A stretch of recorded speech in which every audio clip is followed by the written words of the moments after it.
In the immediate days following the 9/11 attacks, then President George W. Bush hired small private airlines to shuttle and usher Arabs and those of Middle Eastern descent who were here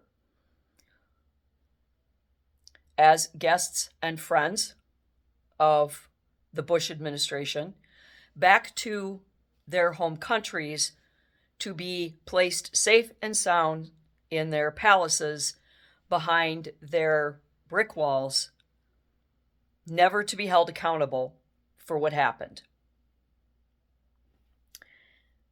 No world peace there. Along comes Barack Obama, another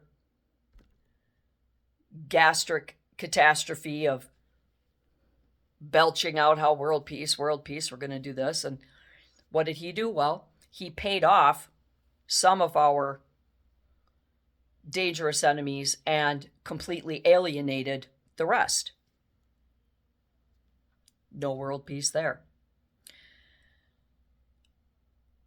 Enter Donald Trump in his first term.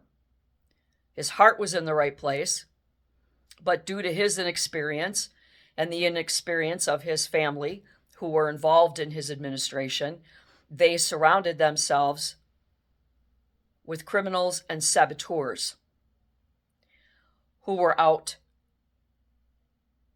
to hurt him at the expense of the American people. And of course, the Dems spent the first term, his entire first term, vilifying him. No world peace there. Jill and Hunter Biden get into office next, and they completely and utterly ignored our enemies, except for those that they were getting paid by. Now, Trump 2.0, Trump is back in office. He's learned a lot. He had 4 years to figure out what he did wrong the first time. And now this morning, as we are sipping our coffee and getting ready to start our Thursday morning,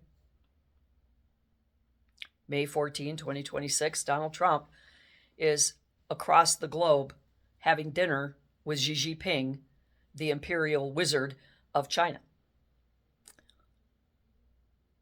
China, who has been immortalized as the enemy of the entire world for decades and decades. Because Trump does want world peace, but he knows that world peace is going to come at a cost. And he is using his art of the deal, his exceptional negotiation skills, to broker world peace through a mutual hope of world peace and through commerce.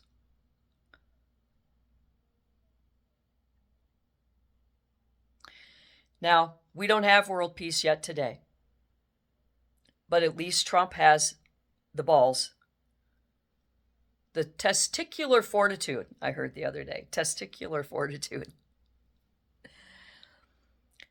to grab Bessent, Rubio, Hegseth, his kid Eric, toss them on to Air Force One, and fly them over to China. That's a ballsy move, going to communist China. But he did. And he did so by risk and peril, because he knows how important world peace is, and he knows how important it is to end the conflict in Iran. And he knows that Iran's allies must see the good in Iran being a free nation.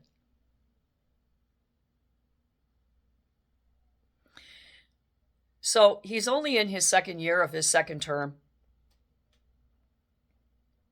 but he is actually there in China. He calls Putin on the phone.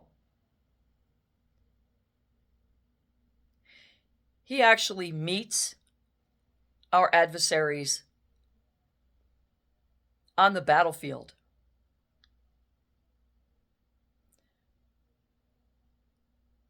He is no longer mocked on the world stage as he was in his first term. He is being saluted and respected. And even if he gets through this term and he reaches all but one goal of world peace, he gets credit for ending 8 wars so far and putting to bed the world's greatest enemy, that being Iran.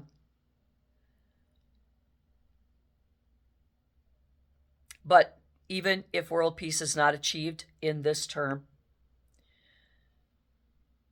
we will be closer than we have ever been, because Donald J. Trump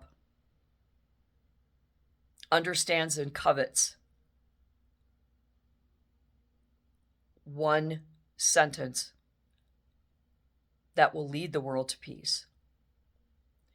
And that is, keep your friends close and your enemies closer. And until next time, do good and be good.